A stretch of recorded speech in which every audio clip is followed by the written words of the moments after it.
여러분 오늘 성경에 보면은 드디어 마가복음에서 처음으로 예수님이 등장해요. 그런데 여러분 좀 이 마가복음에서 예수님이 등장하는 것과 다른 성경에서 예수님을 설명하는 내용이 조금씩 달라요. 근데 일단 가장 큰 차이점은 뭐냐면은 일반적으로 예수님의 일대기를 다룬 마태복음, 누가복음을 보면은 예수님의 탄생과 예수님이 탄생하는 그 과정들, 그 다음에 예수님의 탄생에 있었던 일들, 이런 것들부터 차근차근 이야기를 해나가는 것을 알 수 있습니다. 그러니까 예수님이 어떻게 이 땅에 왔고 어떻게 태어났으며 예수님이 탄생할 때 무슨 일이 있었는지를 마태복음과 누가복음은 좀 자세히 얘기하는 것이죠. 그런데 마가복음은 달라요. 마가복음은요, 앞에서 딱 8절만 얘기한 다음에 곧바로 예수님을 바로 등장시켜요. 그러니까 마가복음은 예수님을 둘러싸고 있었던 다른 이야기보다 예수님이 어떤 분이었고 예수님이 하나님의 아들 메시아로서 어떤 활동을 했는지 여기에 더 관심이 있었다는 거예요. 그래서 마가는 빨리 예수님을 최대한 빨리 보여주고 싶었어요. 야, 예수님이 이런 분이야. 예수님이 이런 활동을 하셨어. 이거를 마가는 빨리 보여주고 싶었다고요. 그래서 마가는 다른 것들을 다 건너뛰고 성인이 된 벌써 메시아로서의 사역을 시작하는 예수님을 가장 먼저 빠르게 우리에게 보여줍니다. 그런 의미에서 오늘 우리가 본 구절은 예수님께서 하나님의 아들이자 이 땅을 구원하러 온 메시아로 처음으로 역사의 전면에 등장하는 그 장면이라고 할 수 있어요. 그래서 오늘 이야기를 보면은 누가 봐도 뭔가 심상치 않은 일이 벌어지고 있는 그런 뉘앙스를 우리가 볼 수 있습니다. 보면은 막 이런 일이 일어나요. 하늘이 갈라져요. 성령이 비둘기 같은 모습으로 예수님한테 막 임해요. 그리고 하늘에서 음성이 들립니다. 위험 있는 음성이었겠죠. 어떤 음성인지 우리는 다 알 수 없어요. 그것이 어떤 모양이고 어떤 소리였는지 어떤 형태였는지. 근데 어쨌든 되게 지금 기이한 일이, 그러면서 되게 어떤 위험 있는 일이 분명히 발생하고 있다는 거예요. 그러면서 하늘에서 이런 목소리가 들렸어요. 너는 내 사랑하는 아들이라 내가 너를 기뻐하노라. 여러분 오늘 성경을 보면은 놀랍게도 예수님을 온 땅의 왕이요 세상을 구원하러 온 메시아라고 처음으로 고백한 사람은, 처음으로 고백하고 선언한 사람은 예수님을 따르고 추종하던 제자들이 아니었습니다. 일반적인 종교에서 자신이 따르는, 자신이 믿고 있는 어떤 종교 지도자를 고백하는 것은 그 제자들의 몫이에요. 그 제자들이 고백하죠. 당신은 저에게 이런 사람입니다. 당신은 이런 선생님입니다. 근데 예수님은 그러지 않았어요. 여러분 우리가 앞으로 살펴볼 테지만은 마가복음에서 예수님의 제자들은 예수님이 누구인지 계속해서 깨닫지 못합니다. 오히려 오랜 시간을 자꾸 헛발질해요. 오해해요. 예수님을 온전히 이해하지 못해요. 이들이 예수님을 이해하는데 오랜 시간이 걸렸어요. 이들은 한참 후에야 예수님이 누구인지 알고 예수님을 메시아로 고백해요. 되게 오랜 이후의 이야기였다고요. 그런데 오늘 성경을 보면은 예수님을 처음으로 온 세상의 왕이요 메시아라고 선언한 사람은 바로 하나님이었습니다. 하나님. 이런 의미에서 오늘 우리가 살펴본 장면은 어떤 한 왕의 대관식, 왕이 한 나라의 왕으로 등극하는 왕의 대관식이라고도 볼 수 있어요. 그리고 이 예수님을 왕으로 공표한 사람은 바로 하나님과 성령님이었습니다. 여기서 우리는 오늘날 나의 정체성, 우리의 정체성과 존재 가치가 어디에서부터 와야 하는지를 좀 살펴볼 수 있어요. 여러분 오늘날 나를 중심으로 살아가는 세상에서는 나의 정체성과 나의 존재 가치는 내가 결정하는 거라고 얘기합니다. 그 누구도 나를 결정한 권리는 없다고 얘기해요. 너의 정체성, 너의 존재 가치는 오직 네가 스스로 결정하는 거야. 그 누구도 너의 정체성과 너의 존재 가치를 결정하도록 놔두지 마. 그건 너의 몫이야 라고 오늘날 세상은 얘기하죠. 네, 하지만 여러분 정말 그럴까요? 여러분 오늘날 우리를 향한 수많은 우리 주변의 세상의 목소리처럼 정말 나의 정체성과 나의 존재 가치는 내가 원하고 내가 생각하는 대로 내가 결정하는 걸까요?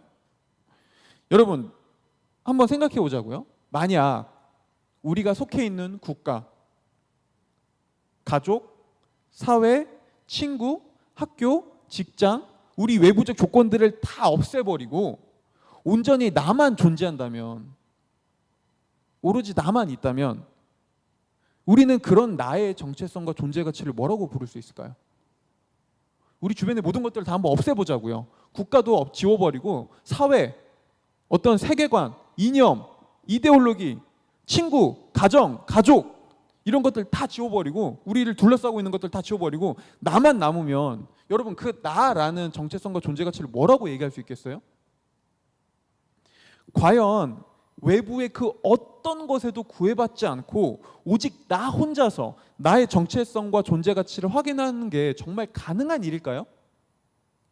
여러분 사실 우리 외부를 둘러싸고 있는 것들을 다 치워버리고 나 혼자 온전히 내가 나의 정체성과 존재 가치를 결정하는 것은 불가능한 일이에요. 여러분 내가 나의 정체성과 존재 가치를 결정하기 위해서는 이미 나를 둘러싸고 있는 수많은 외부적인 것들, 조건들, 국가, 문화, 사회, 가정, 친구 이런 것들을 통해서 한 인간의 정체성과 존재 가치는 결정된다고요. 그런 거 없이 결정될 수 없다는 거예요. 그리고 이때 그러니까 우리의 정체성과 존재 가치는 외부적 환경의 영향을 받을 수밖에 없다는 것이죠. 그리고 이때 무엇보다 나라는 사람의 정체성과 존재 가치에 가장 큰 영향을 주는 것은 바로 나에게 가장 지대한 영향을 끼치고 있는 무엇인가입니다. 그래서 사람들은 일반적으로 대개는 어릴 때부터 나에게 가장 큰 영향과 나에게 가장 큰 권위를 가지고 있는 가정과 부모를 통해서 정체성과 존재 가치를 확인해요. 그래서 어렸을 때 가정에서 온전히 사랑받지 못하는 사람은 대개는 거의 99%는 성인이 돼서도 사랑하는 법을 익히는데 오랜 시간이 걸립니다. 왜요? 온전한 사랑을 경험하지 못했기 때문에 온전한 사랑을 어떻게 베풀어야 되고 어떻게 사랑을 해야 되는지를 잘 익히지 못하는 거예요. 그래서 오랜 시간이 걸려요. 삐걱대죠. 이건 일반적인 모습이에요. 이런 것들이야말로 우리가 외부적 환경에 지대한 영향을 받는다는 것을 이미 너무나 잘 보여줍니다. 결국 나라는 정체성과 존재 가치도 내 스스로 결정할 수 있는 게 아니라 나에게 가장 큰 권위를 가지고 있는 누군가에 의해서 결정돼요. 그 사람이 나에게 가장 큰 권위와 영향력을 가지고 있는 누군가가 너는 이런 사람이야, 넌 나에게 이런 존재야 라고 얘기할 때 그게 우리의 정체성과 존재 가치를 결정하는 큰 영향을 미친다고요. 그 평가가. 자, 그렇다면은 우리의 나라는 정체성과 존재 가치를 가장 우리가 잘 확인할 수 있고 가장 확고하게 줄 수 있는 그런 권위를 가지고 있는 사람은 누구일까요? 물론 가정과 1차적으로는 우리의 부모님이겠죠. 그런데 그것보다 더 큰 권위가 있다면요. 온 우주를 창조하고 나를 창조한 하나님이 계시다면요. 당연히 그분에게서 우리의 정체성과 존재 가치는 온전히 나올 수 있겠죠. 그 하나님이야말로 우리의 정체성과 존재 가치를 온전히 제대로 알려줄 수 있는 유일한 분이시겠죠.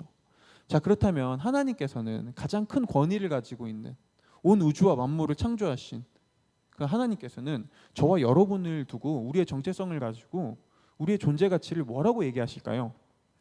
오늘 성경에서 오늘 성경 말고 이사야라는 성경에서 하나님께서는 이사야를 향해 이렇게 말씀하십니다. 이사야서 43장 4절을 한번 볼게요. 이사야서 43장 4절에서 이렇게 얘기해 줍니다. 제가 읽어드릴게요. 내가 내 눈에 소중하고 귀한 만큼 또 내가 너를 사랑하기 때문에 내가 너를 대신해 다른 사람을 내주고 내 목숨을 대신해 다른 민족들을 내주겠다. 오늘 이사야서에서 하나님은 분명히 말씀하세요. 내 눈에 너는 가장 소중하고 가장 사랑스러운 귀한 자녀이기 때문에 내가 너를 너무나 사랑해서 너를 구원하기 위해 다른 사람의 목숨을 주겠다.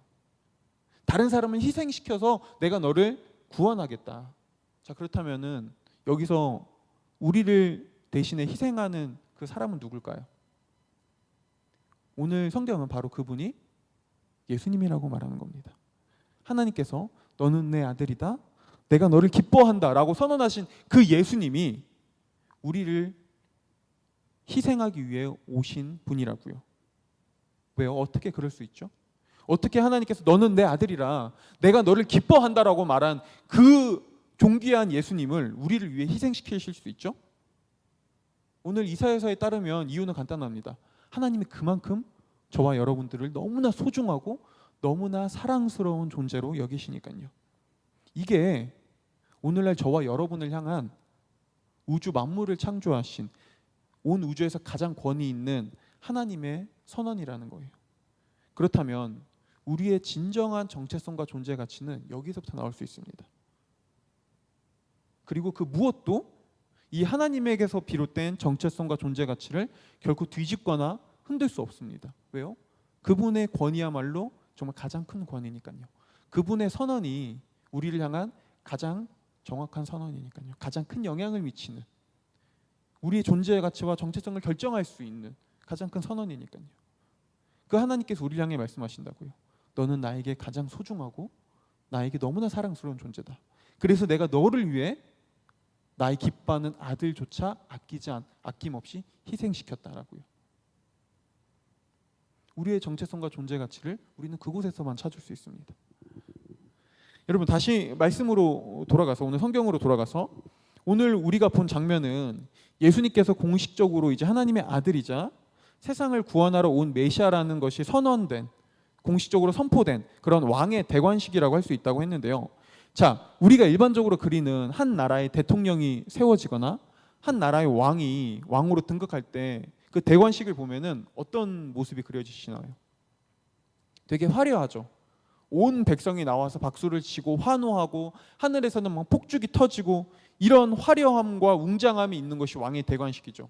그런데 오늘 우리가 읽은 성경을 보면은 그것과는 분명히 거리가 먼 것을 알 수 있어요. 되게 뭔가 초라하고 되게 뭔가 보잘것없어 보여요. 그런데 이때 이 예수님의 왕의 대관식을 더 초라하게 만드는, 더 이 왕의 대관식과 어울리지 않는 단어들이 오늘 성경에 보면 3개가 등장하는데요. 첫 번째는 갈릴리 나사렛이고요. 두 번째는 세례고요. 세 번째는 광야의 시험이에요.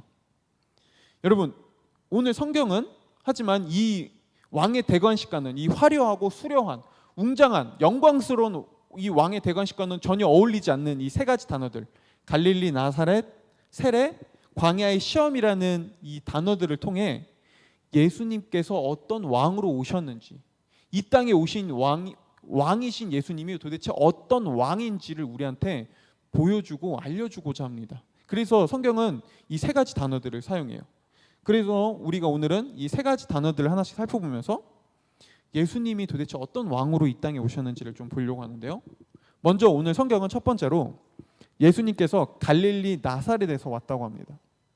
여러분, 갈릴리 나사렛은 예수님이 어릴 때부터 자란 예수님의 부모님의 고향이자 예수님의 고향이에요. 자, 그런데 왜 갈릴리 나사렛이 어떤 문제가 있을까요? 여러분, 이 당시 지금 이제 점점 더 예수님 당시에 팔레스타인 중동 지역에 대한 그 연구가 발굴이 활발해지면서 점점 예수님 당시의 그 시대적 상황적 문화적 배경에 대해서 더 많은 학자들이 더 새로운 어떤 그런 이야기들을 해나가고 있어요. 근데 요새 점점 더 밝혀지는 이야기 중에 하나는 뭐냐면은 예수님 당시에 예수님이 태어났던 곳은 이스라엘 북쪽이거든요. 그리고 이스라엘의 수도인 유다는, 예루살렘은 남쪽에 있습니다. 근데 이 두 지역의 지역 갈등이 되게 심했다는 게 오늘날 더 또 밝혀지고 있어요. 그러니까 우리나라만 해도 남북 갈등, 동서 간의 갈등, 이렇게 우리나라도 여전히 지역 갈등이 존재하잖아요. 그런 지역 갈등이 존재했는데 이 당시 지역 갈등은 지금보다 더 심했다고요. 왜 그리고 이런 지역 갈등이 생겼냐면은 예수님이 태어났던 갈릴리 북쪽은 그 이방 나라들의 접경 지역이었어요. 그러니까 이방 나라들이 이스라엘을 침략할 때 북쪽 먼저 침략하는 거예요. 북쪽이 가장 먼저 침략받고 이방 나라들한테 점령당하고 그들의 문화에 물들게 되는 것이죠. 그러니까 자연적으로 어쩔 수 없이 이스라엘의 북쪽은 이방인들에게 많이 침략당하고 그들에게 점령당하면서 이방 문화에 더 쉽게 물들어갔습니다. 그 문화에 많이 영향을 받은 것이죠. 그리고 그들은 종교적으로도 여러 종교들에 더 쉽게 혼합됐어요. 그러다 보니까 당연히 상대적으로 덜 침략받고 상대적으로 그 하나님께 제사 지내던 성전이 있던 예루살렘 남쪽에 있던 사람들은 그 사람들을 보면서 저들은 이방인들에게 물든 아주 불경건한 부정한 사람들이야 라고 이 종교적인 차이 때문에 그렇게 생각하게 된 것이죠. 그래서 심지어 성경에도 나오지만은 그때 이스라엘의 남쪽 사람들은 북쪽 갈릴리 사람들을 두고 이방 갈릴리라고까지 외쳤어요. 그러니까 같은 민족인데 이방인들이라고까지 얘기한 거예요. 그만큼 혐오하고 그만큼 지역 갈등이 극심했다는 것이죠. 자, 그러다 보니까 당연히 이렇게 이방 문화에 물들어 있고 불경건하고 종교적이지 않은 그런 갈릴리에서 이스라엘을 구원할 메시아가 올 거라고 그들은 전혀 생각하지 않았습니다.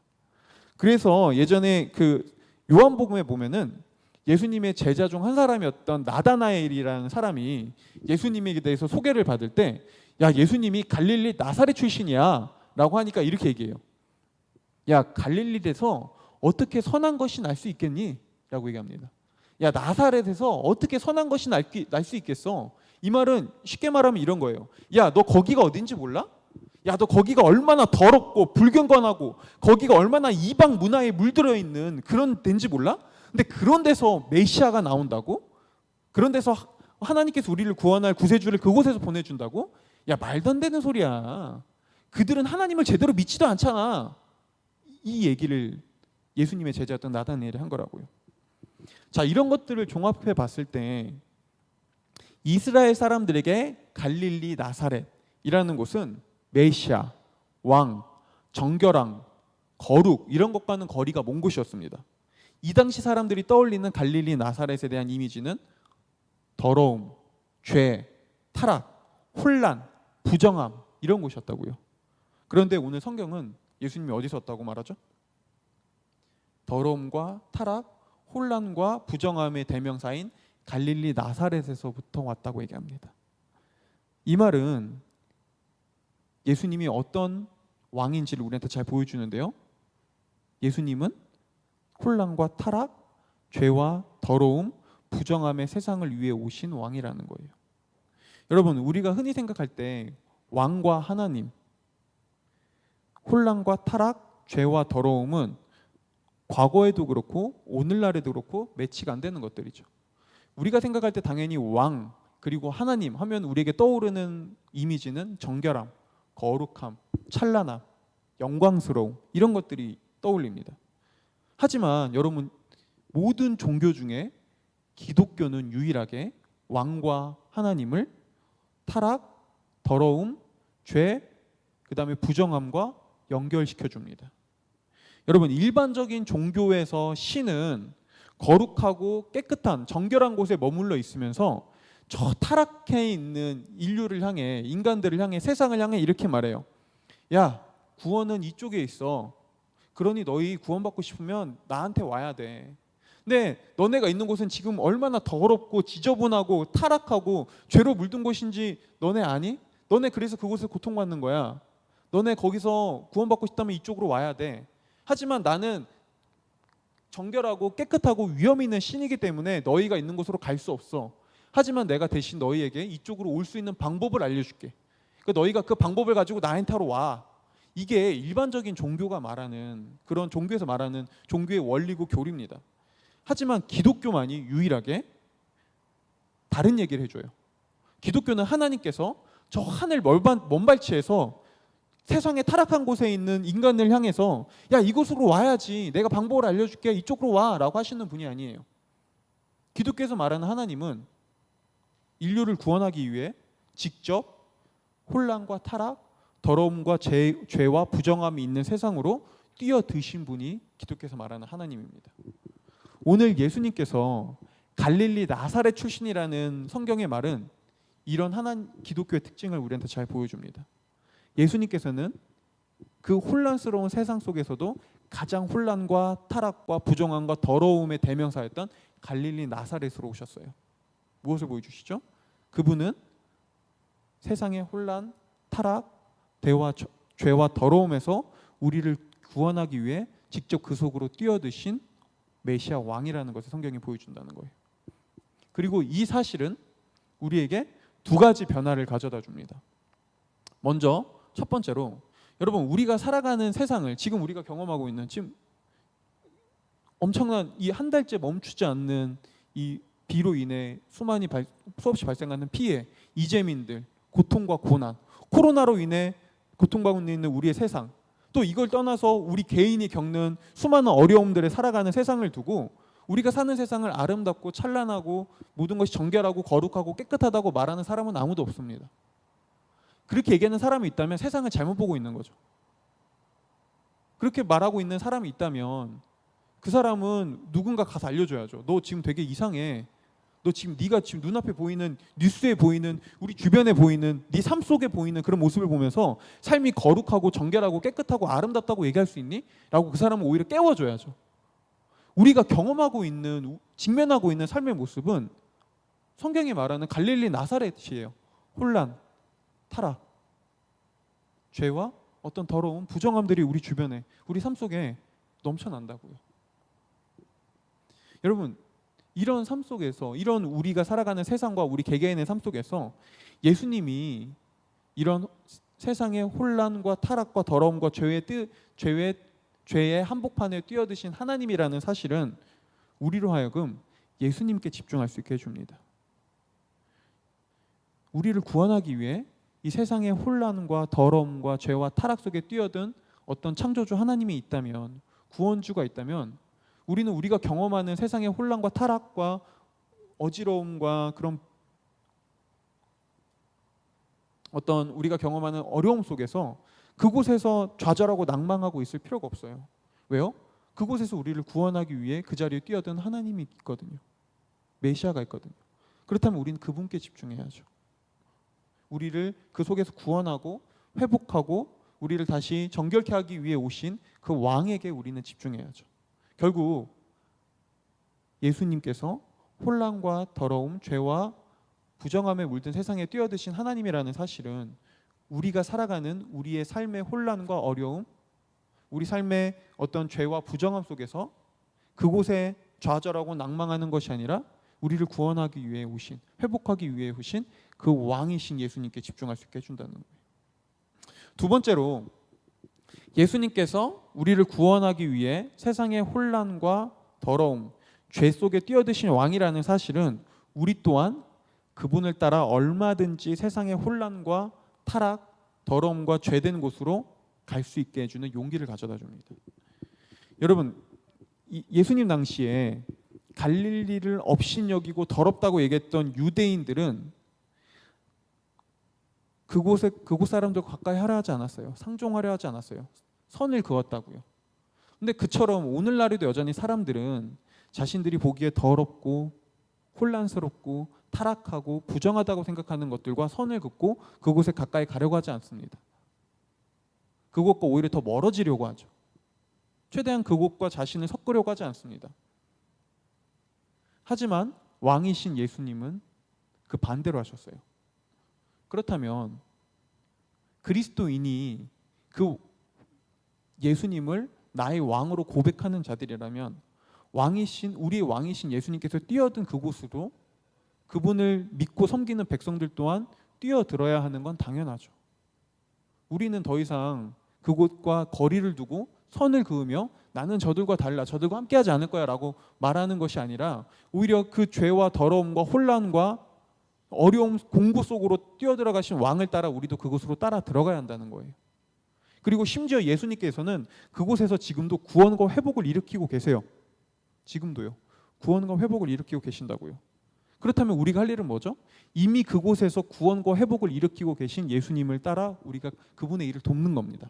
우리는 그저 서포트하는 것 뿐이에요. 구원을 일으키시는 분은 그분이에요. 예수님께서 하신 일에 비하면 우리가 한 일은 너무나 쉽고 너무나 오히려 간단하다는 거죠. 오늘날 지금도 우리가 우리 주변에서 수많은 어려움들을 겪고 있는 사람들을 향해 우리가 이것들을 생각해 봐야 됩니다. 우리 주변에 지금 또 비로 인해서 수많은 코로나 때문에도 안 그래도 어려운데 또 너무나 많은 분들이 이재민들이 지금 발생하고 어려움을 겪고 있죠. 자, 예수님께서는 그곳으로 뛰어드시는 하나님이시라고요. 예수님께서는 먼저 발벗고 그곳으로 가시는 분이라고요. 그렇다면 우리는 어떻게 해야 될까요? 우리는 어디에 있어야 될까요? 그분을 따라 가야 되죠.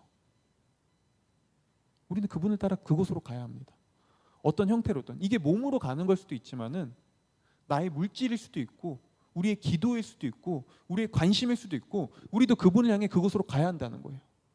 왜요? 예수님께서 그런 분이셨으니까요. 두 번째 단어는 세례라는 단어인데요. 여러분 성경을 연구하는 학자들은 거의 의심할 여지가 없이 오늘 이 세례 예수님의 일대기 중에서 세례 사건이야말로 역사적으로 거의 확신할 수 있는 실제로 있었던 일이라고 얘기합니다. 자, 왜냐하면은 제가 지난주에도 얘기했지만 예수님에게 이때 세례 요한에게 받는 세례의 의미는 이런 거라고 했어요. 저는 죄인이기 때문에 하나님의 구원이 필요합니다. 이게 세례의 의미라고 했죠. 자, 그런데 오늘 예수님께서 세례를 받아요. 자, 이 당시에 초대교회와 예수님을 믿었던 제자들은 예수님을 이렇게 고백했어요. 예수님은 죄가 없으신 하나님의 아들입니다. 그런데 오늘 성경에서 마가는 죄가 없으신 하나님의 아들이라고 그들이 고백했던 예수님이 저는 죄인이기 때문에 하나님의 구원이 필요합니다 라는 세례 요한의 세례를 받았다고 얘기합니다. 두 가지가 상충되죠. 만약 마가가 예수님의 이야기를 그럴듯하게 각색하고 포장하고자 했다면은 굳이 논쟁이 될 수 있는 이 장면을 쓸 필요가 없습니다. 하지만 마가는 이 이야기를 빼지 않아요. 왜냐하면 마가의 목적은 예수님을 포장하거나 예수님의 이야기를 각색하는 게 아니었거든요. 마가는 있는 그대로의 역사적 사실을 기록하고 싶었거든요. 그래서 성경학자들은 여지없이 이 이야기야말로 성경에서 진짜 있었던 일을 적었을 거라는 것을 확신해요. 왜요? 이거는 그들의 고백과 상충되기 때문에 굳이 이야기를 각색하려고 했다면 이야기를 넣을 필요가 없는 거예요. 자, 그렇다면 이게 정말 역사적으로 일어난 사실이라면 우리가 해볼 수 있는 질문은 그거죠. 왜 아무런 죄도 없는 예수님께서 왜 죄인이 받는 세례를 받으셨지? 이 질문을 우리는 해봐야 됩니다. 여러분 마가복음에는 나오지 않지만 요한복음은 오늘 장면을 조금 더 자세하게 묘사하면서 세례 요한이 자기에게 세례받으러 온 예수님을 보고 이렇게 얘기했다고 말합니다. 자, 1장 29절 한번 볼게요. 요한복음 1장 29절. 요한복음 1장 29절. 우린 이거는 다 같이 한번 읽어보겠습니다. 시작. 보시오, 세상 죄를 지고 가시는 하나님의 어린 양이십니다. 여러분, 세례 요한은 예수님이 자기한테 온 모습을 보고 예수님을 보고 이렇게 고백했어요. 보십시오, 여러분, 이분은 세상 죄를 지고 가는 어린 양이십니다. 지금 세례 요한의 고백이 무엇을 말하는 것이죠? 예수님은 죄가 없는 분이지만 우리의 죄를 대신 지고 가실 그런 메시아라고 말하고 있는 거예요. 결국 예수님은 죄가 없지만 우리의 죄를 대신해 죄인으로 오신 분이라고 세례 요한은 말하고 있는 거예요. 그렇다면 우리는 여기서 왜 예수님이 세례를 받았는지에 대해서 알 수 있습니다. 예수님께서는 죄가 없지만 죄인이 받는 세례를 받으심으로 예수님께서 우리의 죄를 대신 짊어지고 죽기 위해 오신 분이라는 것을 선포하고 보여준 거예요. 하지만 예수님께서는 단순히 우리의 죄를 대신 짊어지고 죽으신 것으로 끝나지 않았습니다. 예수님께서 우리의 죄를 짊어지는 대신 예수님은 예수님의 의로움을 예수님을 믿는 자들에게 전해주셨어요. 뭐죠? 예수님과 우리 사이에 역전이 일어나기 시작하는 거예요. 위대한 역전이. 우리는 죄인이죠. 각자의 죄를 가지고 있어요. 예수님은 죄가 없으신 분이에요. 그분은 의로우신 분입니다. 예수님이 우리의 죄를 가져가는 순간 예수님의 의로움을 우리한테 전달해 주셨다고요. 그래서 이걸 가지고 바울은 로마서 3장 26절에서 이렇게 얘기해요. 곧 이때에 자기의 의로우심을 나타내사 자기도 의로우시며 또한 예수 믿는 자를 의롭다 하려 하심이라. 여러분, 지금 바울은 예수님을 믿는 자들이 의로워졌다라고 말해요. 하나님께서 그들을 의롭다고 얘기한대요. 자, 우리 정말 냉정하게 한번 생각해 보자고요. 여러분, 나 자신이 의로운가요? 조금은 의로워요. 네, 그렇게 사실 못나진 않아요. 조금 의로워요. 근데 그렇게 의롭진 않아요. 솔직히 객관적으로 냉정하게 나 자신을 평가하자면은 네, 나쁘진 않아요. 그래요. 그렇게 나쁘진 않아요. 의로워요. 의로운 면도 있어요. 근데 그렇게 의롭진 않다고요. 정말 하나님 앞에 떳떳하게 의롭진 않아요. 근데 성경은 얘기해요. 예수님을 믿는 자들은 하나님을 의롭다고 하신다고요. 어떻게 그럴 수 있냐고요? 예수님이 우리의 죄를 짊어지는 그 순간 예수님의 의로움을 우리에게 전해주셨거든요. 위대한 역전이 일어나기 시작한 겁니다. 성경은 그 얘기를 해주는 거예요. 예수님께서 받으신 세례는 우리의 죄를 짊어지시고 예수님의 의로움을 우리에게 전해주시기 위한 죽음의 세례였다는 겁니다. 예수님께서는 그 죽음의 세례를 받으러 오신 왕이었습니다. 마지막 세 번째는 광야의 시험이에요. 여러분, 성경은 왕의 대관식이 다 끝난 이후에 12절에서 곧바로 성령이 예수님을 광야로 몰아냈다고 얘기합니다. 그러니까 예수님은 왕의 대관식, 왕으로 등극하는 대관식이 끝나자마자 광야로 시험을 받으러 가신 거예요. 팀 켈러는 오늘 이 성경의 모습을 가지고 마치 이 장면이 창세기의 모습과 비슷하다고 얘기합니다.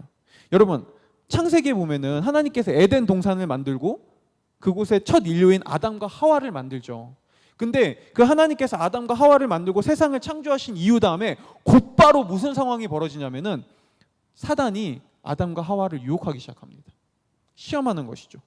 마찬가지로 오늘 예수님의 전면에 등장하고 그분이 세상을 구원할 메시아 왕이라는 대관식이 끝나자마자 곧바로 예수님께서는 광야에서 사단에게 시험을 받으세요. 비록 그 시험의 겉모양은 달랐지만 그 시험에 담겨있는 의미는 똑같았어요. 아담과 하와에게 했던 시험의 의도와 예수님을 시험했던 의도는 똑같았다고요. 바로 하나님을 떠나 내가 세상의 주인과 하나님이 되라는 거였습니다. 아담과 하와는 이 유혹에서 넘어집니다. 그들은 자신의 인생의 주인이 내가 되고자 했고 그렇게 하나님을 떠났습니다. 그리고 사단은 이번에는 예수님을 예언합니다. 예수님에게 이렇게 말하는 것이죠. 야, 너 왜, 네가 왕이잖아. 근데 왜 하나님 밑에 있어? 그게 어떻게 왕이야? 왕이라면은 하나님에게서 떠나. 네가 진짜 세상의 독자적인 왕이 돼. 여러분, 오늘 성경 마가복음은 말하지 않지만 마태복음과 누가복음에서 사탄이 이 유혹을 해요. 하나님에게서 떠나. 독자적으로 네가 독단적인 왕이 돼. 단독의 왕이 돼. 야, 세상의 왕인데 왜 네가 하나님 밑에 있어야 돼? 아담과 하와에게 했던 말이거든요. 야, 너희가 왜 하나님 밑에 있어야 돼? 하나님이 너희한테 다 할 수 있다며. 다 할 수 있게 해줬다며. 그러면 왜 하나님 밑에 있어? 너네가 다 할 수 있으면 떠나서 너네가 원하는 대로 살아. 아담과 하와는 여기서 실패했습니다. 그래서 하나님을 떠나죠. 예수님은요? 예수님은 이 시험을 통과하셨어요. 무슨 말인죠? 그분은 끝까지 하나님을 섬기고 하나님께 순종하는 삶을 살았습니다. 심지어 예수님께서는 죽기까지 순종하셨습니다. 죄가 없음에도 불구하고 죽기까지 순종하셨어요. 그런데 성경은 우리에게 놀라운 사실을 얘기해 주죠. 예수님이 죽기까지 순종하실 때 그분의 순종을 통해 저와 여러분이 우리가 구원받았다고 말합니다. 자, 그렇다면 이 예수님의 시험이 우리한테 보여주는 건 무엇일까요? 먼저 예수님도 시험받았다는 사실은 오늘날 예수님을 믿는 자들도 여전히 시험받을 수 있다는 것을 우리한테 보여줍니다. 여러분, 하나님을 믿는다고, 예수님을 믿는다고 시험이 오지 않는 것은 아닙니다. 예수님도 시험받았다면 오늘날 사단은 우리도 시험하고 우리도 넘어뜨리려 하죠. 오늘날 우리도 여전히 광야 같은 세상에서 전쟁 같은 그런 시험을 치러야 한다고요. 그래서 예수님께서는 십자가에 달려 죽기 전날 밤에 하나님께 제자들을 위해서 그리고 남겨질 예수님을 믿을 자들을 위해서 이렇게 기도하세요. 요한복음 17장 15절에서요. 이렇게 기도하셨어요. 제가 읽어드릴게요. 내가 아버지께 기도하는 것은 아버지께서 그들을 세상에서 데려가 달라는 것이 아니라 악한 자로부터 그들을 보호해 달라는 것입니다. 예수님께서는 십자가에 달려 죽기 전날 밤 앞으로 남을 제자들을 향해 이렇게 기도하세요. 그들을 악한 자들로부터 보호해 주십시오. 무슨 말이죠? 그들을 시험으로부터 지켜주십시오. 여러분, 오늘날 예수님을 믿는 우리에게도 여전히 사단의 유혹과 시험은 찾아온다는 거예요. 그 시험은 뭐죠? 우리 나쁜 짓을 하게 만드는 게 시험일까요? 그런 것도 있겠죠. 근데 가장 큰 시험의 의도는 여전히 오늘날도 똑같아요. 하나님을 떠나. 네가 인생의 주인이 돼서 살아가. 여전히 사단은 오늘날 우리에게 그렇게 유혹합니다. 하지만 예수님이 치르신 시험이 전쟁이었다면 오늘날 저와 여러분이 치르는 시험은 작은 전투에 불과합니다. 여러분, 예수님께서는 광야에서 사탄의 시험을 이기심으로 아담과 하와가 실패했던 영적 전쟁에서 승리를 거두셨어요. 뭐죠? 전쟁의 승패는 이미 결정됐다고요. 예수님의 승리로 끝났어요. 자, 그렇다면은 예수님 편에 속한 자들은 이 승리를 얻어갑니다. 그렇죠? 이미 전쟁의 승패가 결정됐다면, 전쟁이 끝났다면 예수님 편에 있는 자들은 전쟁의 승리를 거저 얻게 되는 거예요. 하지만 여러분, 전쟁이 끝났다고 해서 작은 전투가 끝났다는 건 아니에요. 전쟁은 끝났지만 삶 속에 작은 전투들은 여전히 남아 있어요. 그리고 우리는 전투에서 어떨 때는 승리하기도 하고 어떨 때는 지기도 합니다. 하지만 이미 우리가 승리자의 편에 섰다면 작은 전투에 패배했다고 전쟁에서도 패배자가 되는 건 아니에요. 전쟁의 승패가 갈린 상황에서는 예수님 편에, 승리자의 편에 섰는가가 전쟁의 승리와 패배를 가릅니다. 전투는 그것보다 작은 이야기예요. 결국 예수님께서 전쟁을 승리로 이끄셨다는 사실은 우리가 인생을 살면서 작은 전투들에 때로는 실패하고 넘어질 수 있지만 그것으로 좌절하고 낭망하고 있을 필요가 없다는 것을 보여줘요. 우리가 이미 예수님 편에서 승리를 거둔 자들이라는 것을 안다면 우리는 전투에서 패배했어도 다시 일어나 싸우고 전투에서 또 승리를 얻기 위해 노력하게 되죠. 왜요? 우리는 승리자니까요. 예수님 편에 있다는 것이 우리의 승패를 결정짓는 유일한 것이니까요. 결국 중요한 것은 내가 승리자의 편에, 예수님의 편에 있는가 한다는 거예요. 여러분, 오늘 우리가 살펴본 이 예수님의 첫 등장과 함께 나타나는 왕의 등극식, 왕의 대관식은 이 땅에 오신 메시아 왕인 예수님께서 어떤 왕인지를, 어떤 왕으로 오셨는지를 우리한테 잘 보여줍니다. 그분은 역사상 단 한 번도 없는 왕이었어요. 예수님은 거룩하고 정결한 분이지만 자신의 백성을 구원하기 위해 더럽고 추악한 세상으로 뛰어든 왕이었고요. 그분은 죄가 없으신 분이지만 죄인을 구원하기 위해 그 죄인들의 죄를 대신 짊어지러 오신 왕이었고요. 자신의 백성을 구원하기 위해 직접 광야의 전쟁터에 앞장서 전쟁을 승리로 이끈 왕이었습니다. 이게 성경이 말하는 메시아 왕 예수님입니다. 그래서 훗날 이 기독교의 이야기를 듣는 로마의 황제 중 한 명은 예수님의 이야기를 듣고 이렇게 말했어요. 아니, 도대체 어떤 왕이기에 자신의 제국을 확장하기 위해 백성의 생명을 요구하지 않고 오히려 백성을 위해 자신의 생명을 내어던진단 말인가? 그러지 않나요? 여러분, 일반적으로 왕들은 자신의 제국을 넓히기 위해 백성들을 희생시킵니다. 병사들을 희생시키죠. 근데 예수님은 반대였어요. 자신을 희생했어요. 백성을 위해. 오늘 마가는 예수님이 어떤 왕인지를 우리한테 보여주면서 이렇게 말하는 거예요. 당신이 섬기는 왕은 누구입니까? 그 왕은 어떤 왕입니까? 자신을 위해 백성을 희생시키는 왕이 아니라 만약 자신이 사랑하는 백성을 위해 목숨을 버리는 왕이 있다면 당신은 어떻게 할 것입니까? 당신은 누구를 왕으로 섬기겠습니까? 오늘 마가는 우리한테 이 질문을 하는 겁니다. 여러분, 대방교회 우리 청년회 여러분, 우리의 왕은 누구인가요? 그리고 그 왕은 어떤 왕입니까? 내가 지금 섬기고 내가 따르고 내가 순종하고 있는 왕은 무엇입니까? 그 왕은 우리한테 무엇을 요구하나요? 어떤 헌신, 어떤 희생을 요구합니까? 반대로 볼까요? 여러분에게 예수님은 어떤 왕인가요? 혹시 예수님을 믿는다는 것을, 예수님을 따른다는 것을 오해해서 그것은 너무나 희생해야 되고 헌신해야 되고 나의 것들을 다 내가 포기하고 나를 힘들게 만드는 그런 왕으로 여러분 예수님을 믿고 있진 않나요? 오늘 성경은 분명히 반대라고 얘기해 줍니다. 예수님을 우리를 희생시키고 착취하는 왕이 아니라 반대로 우리를 위해 희생하시고 헌신하시는 왕이라는 거예요. 만약 예수님이 어떤 왕인지 안다면, 그분이 우리를 위해 어떻게 행동하신 왕인지를 안다면 그 왕을 위해 살고 싶어져요. 그 왕에게, 그 왕을 따르고 그 왕에게 순종하고 그 왕에게 충성을 다하고 싶어집니다. 기독교에서 말하는 헌신과 희생은 여기서 나와요. 강제적 헌신, 강제적 희생. 네가 이렇게 해야만 해.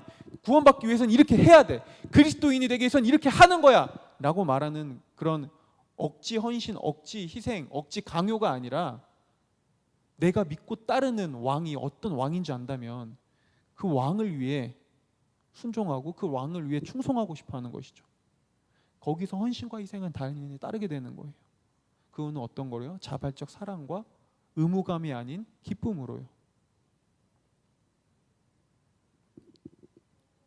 여러분, 우리가 따르고 있는 왕은 무엇인가요? 우리는 어떤 왕을 믿고 있나요? 예수님은 나에게 어떤 왕입니까? 한번 기억해 봤으면 좋겠습니다. 그리고 예수님이 정말 우리를 위해 자신의 모든 것들을 포기하고 헌신하고 희생하신 왕이라면 우리가 해야 하는 것은 그 왕을 진정으로 믿고 따르고 그 왕에게 우리 인생을 전적으로 맡기는 것일 겁니다. 부디 저는 우리 대방교회 청년회가 이 예수님이 어떤 왕인지를 더욱더 밝히 알아가고 그 예수님을 우리의 유일한 왕으로 고백하며 그 예수님께 순종하고 예수님을 따르는 그런 주님의 자녀들, 제자들이 되기를 소망합니다.